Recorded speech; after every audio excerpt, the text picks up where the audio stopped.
Hi everyone, it's me again, Miss Kinan, on the topic of hematological assessment on children. So today our objectives are to assess the hematological on children, then to know what type of nursing care can we do to the children with hematological problems.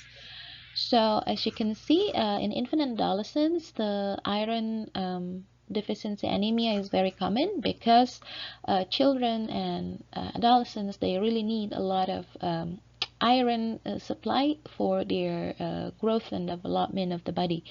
And sometimes also they have a dietary deficiency due to picky eaters, so that will happen.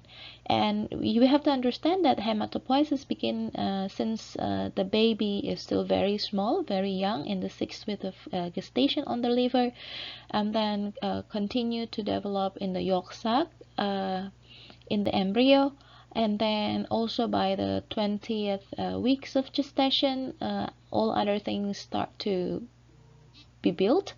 And most of the bones inside the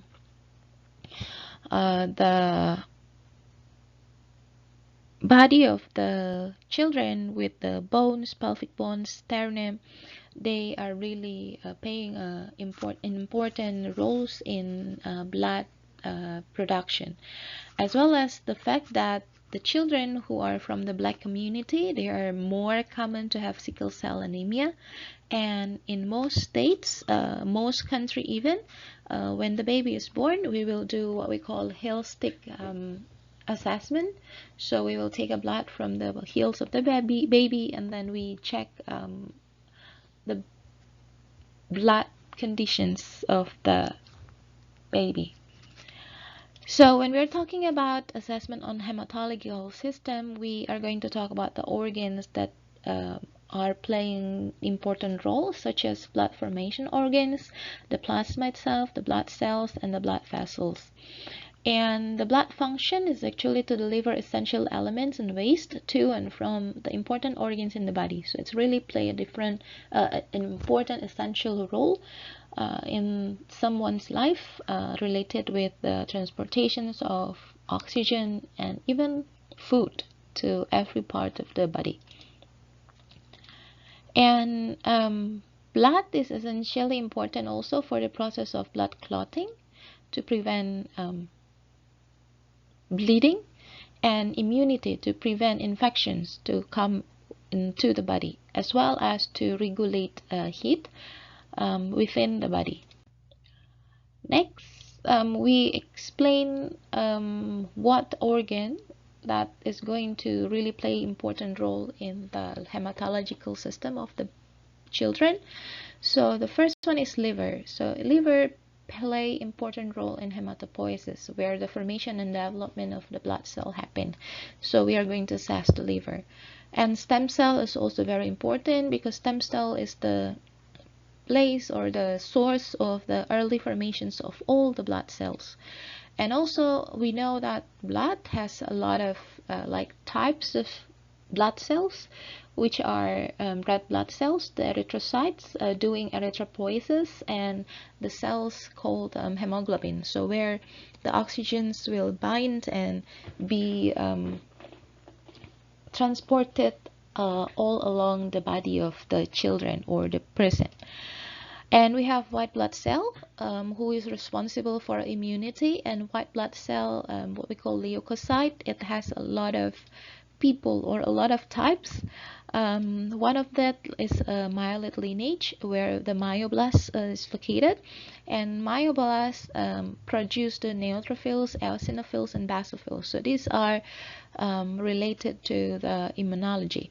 And we also have the monocytic lineage, where monoblasts, promonoblasts, and produce the monocytes.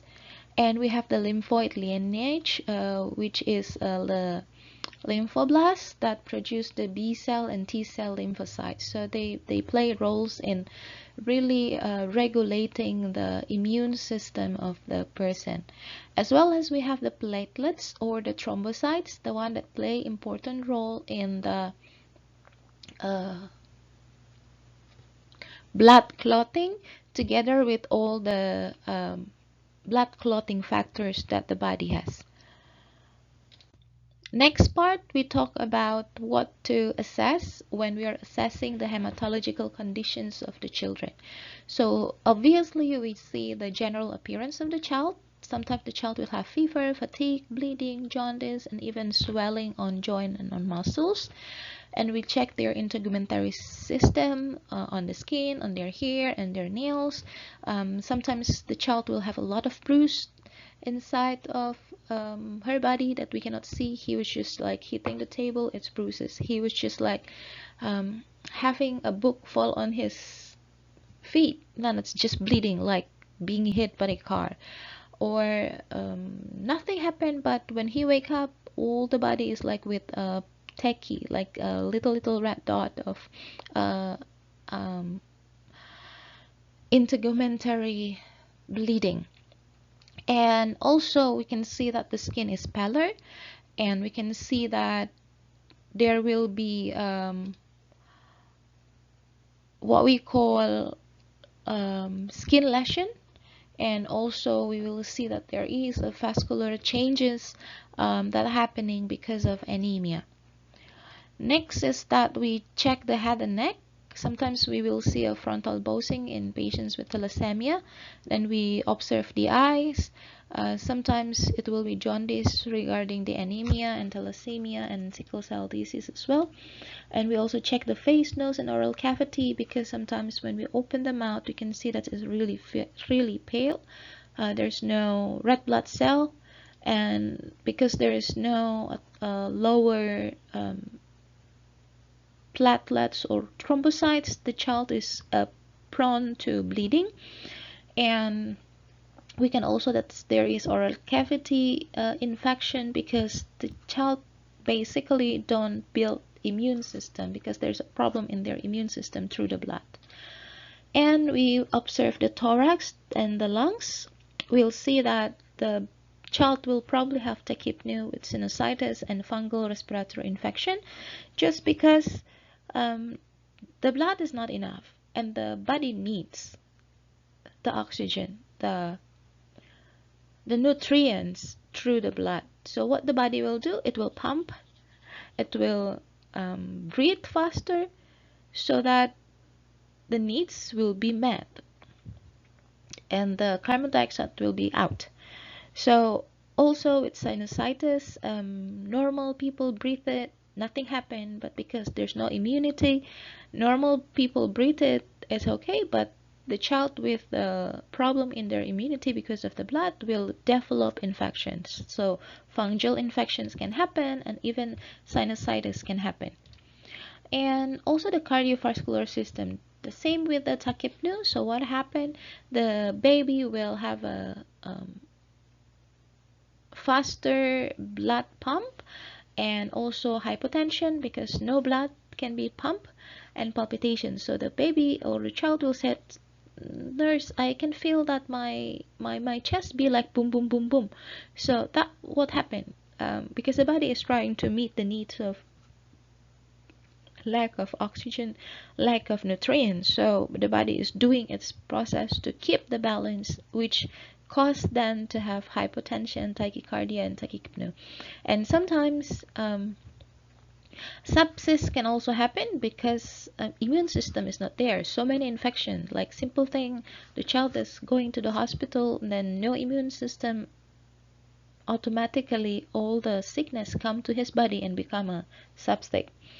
And because the body is trying to really maintain, the heart will work extra, so the heart will enlarge, become cardiomegaly, and then at the point the heart can fail, because it's been trying so hard to maintain everything until it fails.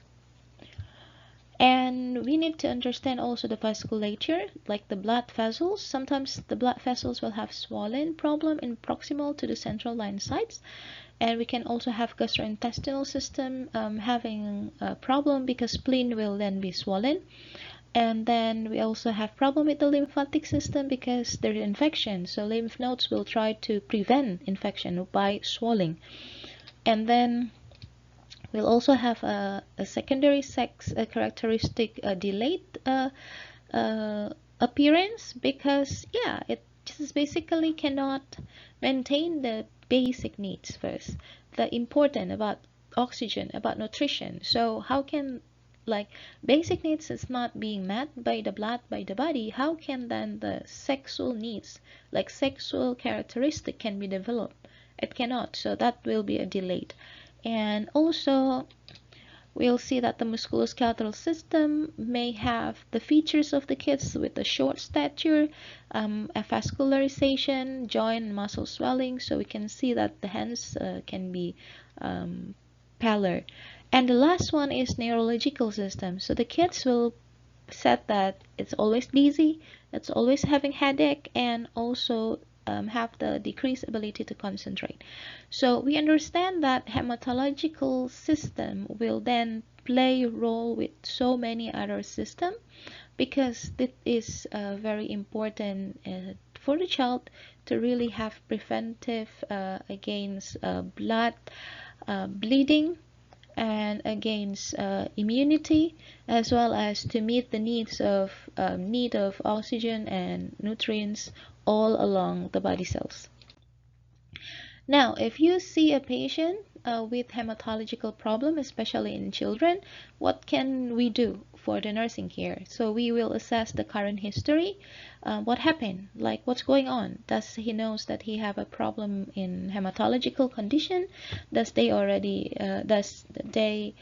do they know that the kids already taken like the medicine for preventing bleeding, or what are the current condition? Whether they don't know, they just notice that the kids used to faint, hit something, bruise, epitastic, nose bleeding very often, cannot concentrate at school. So those are the types of things that we need to assess as a current history from the patient, as well as we can assess also the past medical history, whether the kids, when the kids was a baby, having anemia, having jaundice, having bleeding, having infections that is not curable, or curable but taking a lot of time, and thus they have epistaxis often when they were also little.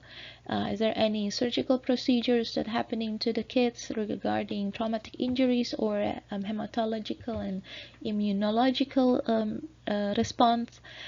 Is there any infection related to probably HIV from the mother or the father? Or does the kids have ever received any blood products or blood transfusion itself?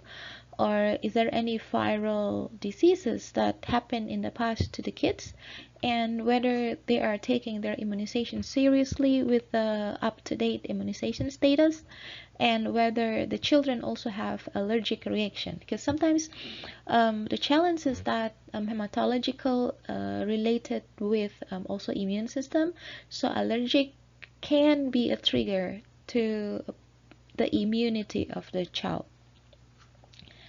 Next, we assess the nutritional status. We see if there is a weight gain or weight loss with decrease of appetite, and whether there is anemia presented, or the child is like a really picky eater, so he's not taking enough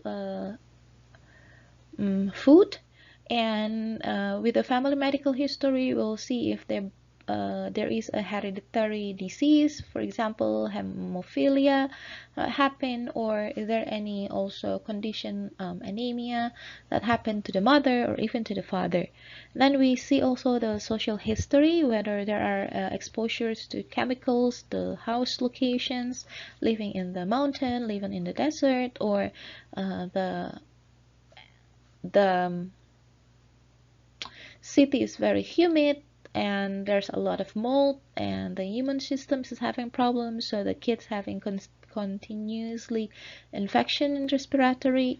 Or is there any condition that is happened because marriage between cousin and cousin. So for example, is the cousins getting married and their baby is having like blood problems now, as well as the beliefs of the child and the family, whether they will receive blood transfusion or not, or whether they take blood products but not contain pig, things like that. And we also assess the growth and development, whether a child is having restriction or delayed in their growth and development because a problem in their hematological aspects. Next are, after we assess, we can also include the diagnostic test to really make sure that we assess the patients carefully. We do the complete blood count and see, we also check about the factors of bleeding, the bleeding, the thrombocytes. We assess also bilirubin. We assess also the platelets count. We see the coagulation test, the APTT and the PT, prothrombin time and thrombin time. Related with the factors of coagulations. We check also the platelet function. We do the CUM test to check the antibodies that can attach to the red blood cells. Then we do the disseminated intravascular coagulation profile as an indicator of DIC, and then we do the factor assays to see the factor deficiencies for bleeding, as well as we do the hemoglobin electrophoresis to really quantify like how much hemoglobins do we have. Then we do what we call osmotic fragility, the spherical level of the red blood cell, the morphological level of blood cells through the blood smear, and plasminogen activity to see the plasminogen level, to see a protoporphyrin, to see the iron store within the body, to see the reticulocyte count, to see the red blood cell productions within the bone marrow, to see the von Willebrand factor in ristocetin cofactor, to do the Schilling test to see the B12 deficiency, the serum ferritin to see the level of iron stores in the body, then the total iron binding capacity and transferrin to see the iron binding capacity within the body of the child related with the anemia. And then most of the time we will do the type and cross match so that we will know that what is the type of the blood and is the child having RH rhesus factors or not. So then this is very important so that we understand what type of blood we can give to the child when blood transfusions needed. Then we also assess the von Willebrand factors antigen to see the amount of the factors von Willebrand, and we check the vitamin B to vitamin B12 to check the serum of B12 within the body.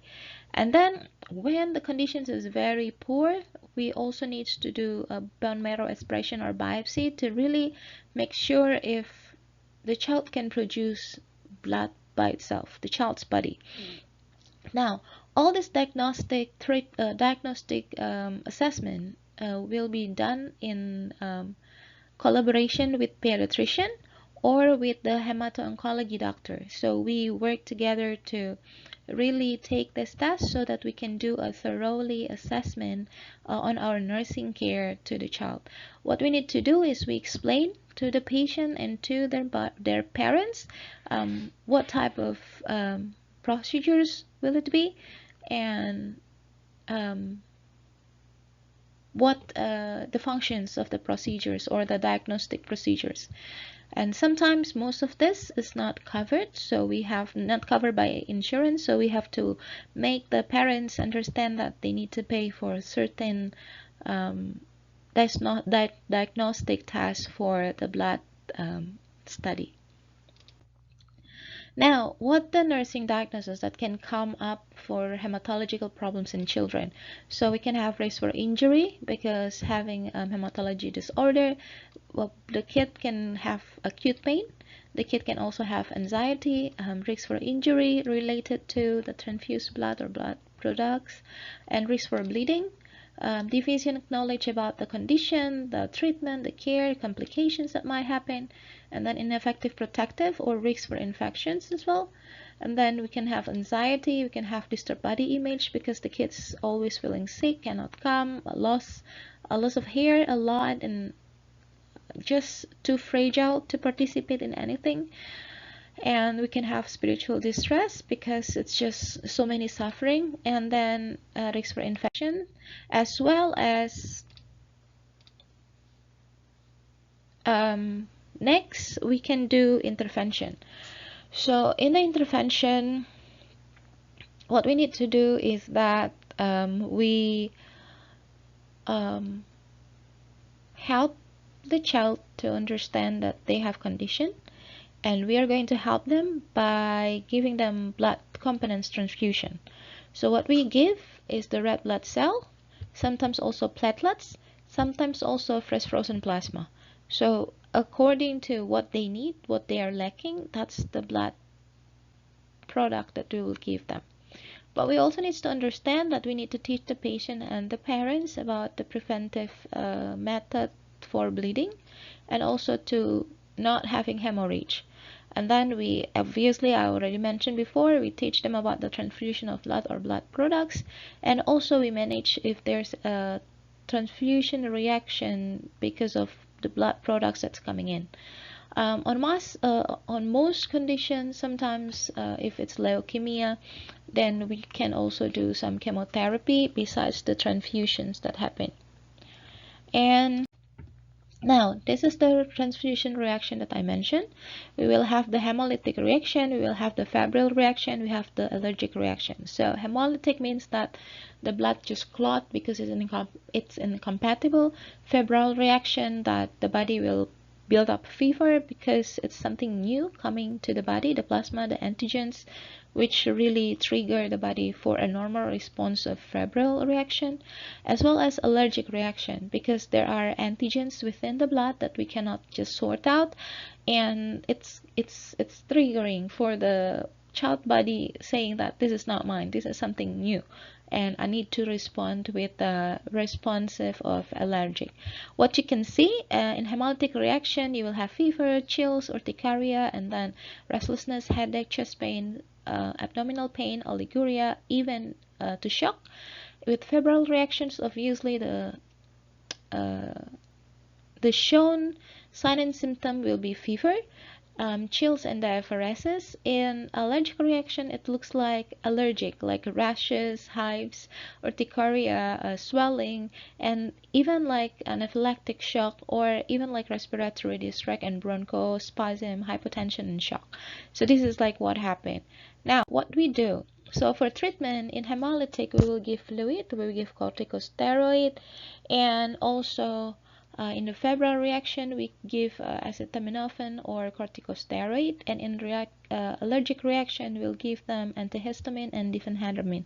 This just to make sure that the allergic reaction is not building up. And sometimes we also need to give epinephrine because it's an anaphylactic shock. So you just need to do the epinephrine to just like maintain the allergic reactions of the blood transfusion.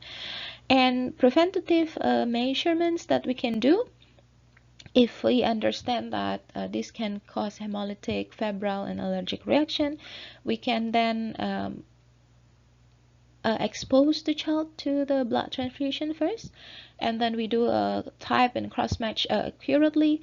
Sometimes we also choose another type of blood product that is not very like it's only the certain type of blood that we need that we give.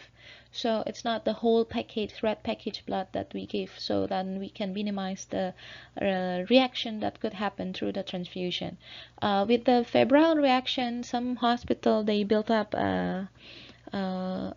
preventive that before transfusion, they need to give antipyretic and the corticosteroid just to preventative, like before it happens, we already give you something. And some hospital also put antihistamine and corticosteroid as well, so that the allergic reaction won't happen.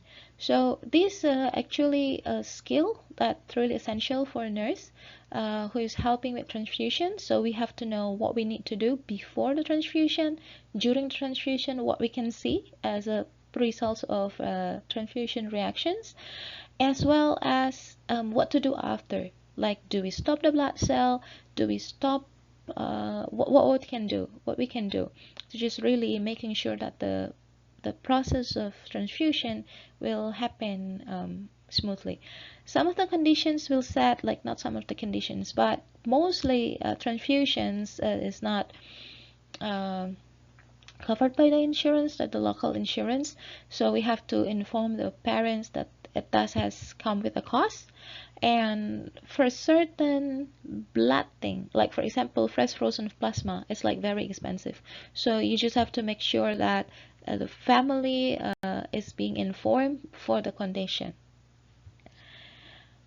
Next is about what type of conditions that could happen to the children with hematological problems. Could be hemophilia, could be von Willebrand disease, could be DIC, could be ITP, could be IDA, could be megaloblastic anemia, could be hereditary spherocytosis, plastic anemia, sickle cell disease, beta thalassemia, epistaxis, leukemia, and lymphomas. So these are the conditions that might happen.